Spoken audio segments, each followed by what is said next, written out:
ఈ DPR basis మీద 101 crores వచ్చినాయి. దీన్ని పక్కకు పెట్టేసిండు. ఇష్టారాజ్యం మనమాని అధికారం ఉంది కదా అని చెప్పని 43 ఫ్లోర్ల బిల్డింగ్ను అని చెప్పని పెట్టిండ్రు. ఇది ఫండమెంటల్గా చేసినటువంటి ఒక మొట్టమొదటి ఫ్రాడ్. దీనికి ఏ రకమైనటువంటి అప్రూవల్ లేదు. దీంతో పాటుగా నేను ఇంతకుముందు ఫస్ట్లో లెటర్ చెప్పిన ఏదైతే డిపార్ట్మెంట్ ఫర్ డిపిఐఐటి వాళ్ళు రాసిన లేఖలో 43 ఫ్లోర్లు అని చెప్పని మీరు ఒక డిపిఆర్ అంటున్నారు. మరి జిహెచ్ఎంసీ దగ్గర ఎట్లా 31, 35 ఫ్లోర్లు అంటా ఉన్నారు. దీంట్లో ఉన్నటువంటి ఔచిత్యమైందని చెప్పిండ్రు. ఇది రెండో ఫ్రాడ్. మూడోది, ఇప్పుడు మీరు ఇల్లు కడతారన్నా, మీరు ఇల్లు కడితే ఏం చేస్తారు? ఫస్ట్ 100 గజాల భూమి, 200 గజాల భూమి తీసుకొని దానిపైన ఒక ఆర్కిటెక్ట్ దగ్గరికి పోయి బిల్డింగ్ ప్లాన్ తయారు చేసుకొని ఆ బిల్డింగ్ ప్లాన్ జిహెచ్ఎంసీకి ఇచ్చిన తర్వాత ఆ జిహెచ్ఎంసీ వాడో లేకపోతే స్థానిక మున్సిపాలిటీ వాడో గ్రామ పంచాయతీ వాడో పర్మిషన్ ఇచ్చిన తర్వాత అప్పుడు గడపార తీసుకొచ్చి పార పట్టుకొచ్చి మీరు తోముతారు. నేను అడుగుతా ఉన్నాను రేవంత్ రెడ్డి గారిని, మీకు ఎవరు పర్మిషన్ ఇచ్చినారు గుంటలు దోమని? ఇప్పుడు మీరు పోయి గుంట దోవరన్నా, మీరు మీ ఇంటి ముందు చిన్న గుంట దోవరి జిహెచ్ఎంసీ వచ్చి మీ ఇంటి ముందు పనిష్మెంట్ ఇచ్చి మీకు ఫైన్ వేయకపోతే అడగండి. పర్మిషన్స్ లేవు, ఏమీ లేవు. దాదాపు ఎస్కవేషన్ అని చెప్పని అక్కడ మొదలుపెట్టిన మీరు పోయి చూడండి. కెమెరాలు పట్టుకొని నేను పోవాలని చెప్పి నేను కోరుతా ఉన్నాను. లేదు గూగుల్లో కొడితే కూడా ఇప్పుడు మీకు కనబడుతుంది, జీపీఎస్ మ్యాప్స్లో కూడా కొడితే ఆ గుంటల లోతు ఎట్లుందని మీకు కనబడుతుంది. ఇప్పుడు no permission from GHMC, no permission absolutely to go head on the construction from the government of India. ఎందుకంటే టెండర్లు కాలేదు, ఎవడు కడతాడో తెలియదు, ఏం కాలేదు. దాన్ని తొమ్ముడు మొదలుపెట్టిండ్రు. ఎన్ని కోట్లకు దోతున్నారు తెలుసా నా గుంటలు? వాళ్ళు మొదలుపెట్టింది 7,78 7.78 crores కోసం అని చెప్పని టెండర్స్ పిలిచిండ్రు. ఇగో ఇది కథ. ఒరుసు నరసింహమాట వీని అడ్డం పెట్టుకొని పైసలు దొబ్బాలని చూస్తాను. 7,78 లక్షల గుంటలు దొమ్మడానికి పర్మిషన్ లేకుండా ప్రభుత్వమే కంచె చేను వేసినట్టుగా 7,78 లక్షలకు టెండర్లు పిలిచి నేను దొరకప్ప చెప్పిండ్రు. ఆయన తోతూనే ఉన్నాడు, తోతూనే ఉన్నాడు. తొమ్మిన తర్వాత ఏంది అని అంటే ఇప్పుడు బేస్మెంట్లో లెక్క మారింది, లోతు పెరిగింది. ఈ 7 కోట్ల లెక్క కాదు, నమ్ముతారా ఎంత పెరిగిందో? 8 కోట్లు, 9 కోట్లు, 10 కోట్లు కాదన్న, 26,04,00,000 పెరిగింది. ఏం పరిపాలన, ఏం తమాషనా ఇది? వీళ్ళు జిహెచ్ఎంసీ కమిషనర్ మా మదన్న ఇల్లు కట్టుకుంటా అని చెప్పని కింద బేస్మెంట్ తూకుంటాడా జిహెచ్ఎంసీ కమిషనర్? ఊకుంటారా? తమాషా చేస్తున్నారా మీరేమన్నా? ప్రజలకు న్యాయము, రేవంత్ రెడ్డి ఇష్టం వచ్చినట్టు రియల్ ఎస్టేట్ దందాలు చేస్తే ఆయనకు న్యాయం ఉంటుందా? 7 కోట్లకు గుంటలు దోమతానికి కాంట్రాక్ట్లు ఇస్తారు, 26 కోట్లకు దాన్ని పెంచేసి దాని ద్వారా లూటీ చేయాలని ఒక ప్రయత్నం ఇవాళ చేస్తున్నటువంటి ఒక పరిస్థితి తమరి దృష్టికి తీసుకొచ్చే ప్రయత్నం చేస్తూ ఉన్నాను. ఇకపోతే మ్యానిపులేషన్ 3, నేను రెండు ముచ్చట్లు చెప్పిన మూడో ముచ్చట ఓవర్ నైట్. ఇగో ఇది ఇన్వెస్టర్ టవర్ అని పట్టుకొచ్చింది. మళ్ళా కాయా పియా కుచ్ నహీ పోడా చియానా అంటారు మీరు. ఇప్పుడు 2 డిపిఆర్లు చూపెట్టినా మీకు, ఇది 3వ డిపిఆర్. గుంటలే దొమ్మలేదు, ఇంకా 3వ డిపిఆర్కి వచ్చింది ఇది. ఈ 3వ డిపిఆర్లో మొదలేమో 2 లక్షల స్క్వేర్ ఫీట్ల టవర్స్. రేవంత్ రెడ్డి అధికారంలోకి రాగానే 2 లక్షలను 10 లక్షలకు చేసి పడదొబ్బిండు.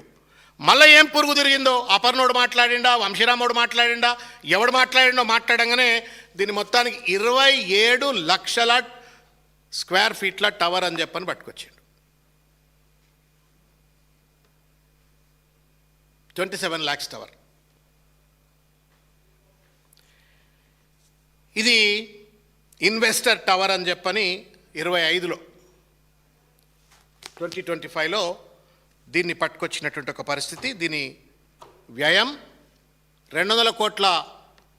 బీసీ, ఎస్సీ, ఎస్టీ, మైనారిటీ, పేద వర్గాలకు సంబంధించినటువంటి ఒక పిఎం ఏక్తా మాల్ను పెట్టుబడిదారులు మార్చిపడేసిండు. పేదోళ్ళ మాల్ను పెట్టుబడిదారులుగా మార్చిపడేసిండు, మాల్గా మార్చేసిండు. 2 లక్షల్ని 27 లక్షలకు పెంచేసిండు. కన్సార్టియం అని చెప్పని వంశీరామ్ను